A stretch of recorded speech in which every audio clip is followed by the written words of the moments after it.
বাংলাদেশে পিঠা একটি খাদ্য ও সংস্কৃতির প্রতিনিধিত্ব করে।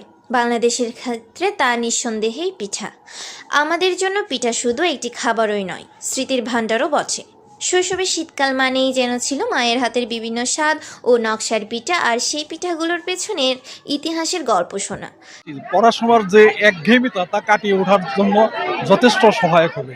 এই স্কুলের সম্মানিত শিক্ষকবৃন্দ, ছাত্রছাত্রীরা এই আয়োজনের সাথে জড়িত এবং তারা যে নিষ্ঠাবান।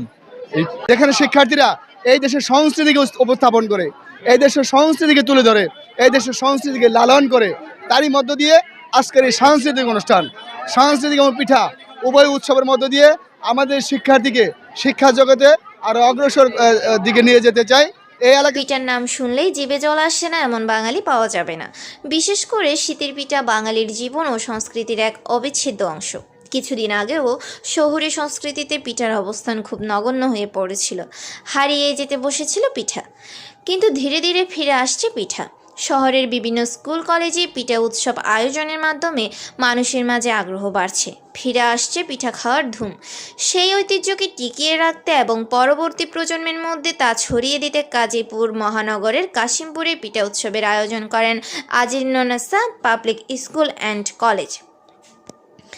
শিক্ষার্থীদের এসব স্টল থেকে লক্ষাধিক টাকার পিঠা বিক্রি হয়েছে বলে জানা গেছে। এসব স্টলে পিঠার মধ্যে ছিল ধান সেমাই, ভাপা পুলি, দুধ পুলি, আওলা কেশরি, পুলি, ঝিনুক, পাটিসাপটা, জামাই সোহাগী এবং গোলাপ। কচি কাঁচা শিক্ষার্থীদের মোবাইল থেকে দূরে রাখতে এবং বাংলার ঐতিহ্যবাহী পিঠার সাথে পরিচয় করাতে আজিরুন্নেসা পাবলিক স্কুল অ্যান্ড কলেজের অধ্যক্ষ প্রতি বছর এই আয়োজন করেন বলে তিনি জানান।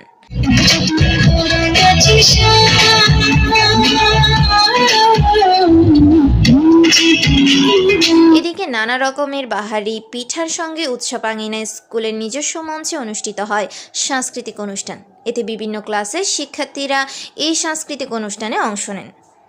মোহাম্মদ সাহাজউদ্দিন সরকার, ডাক বাংলা টিভি, গাজীপুর।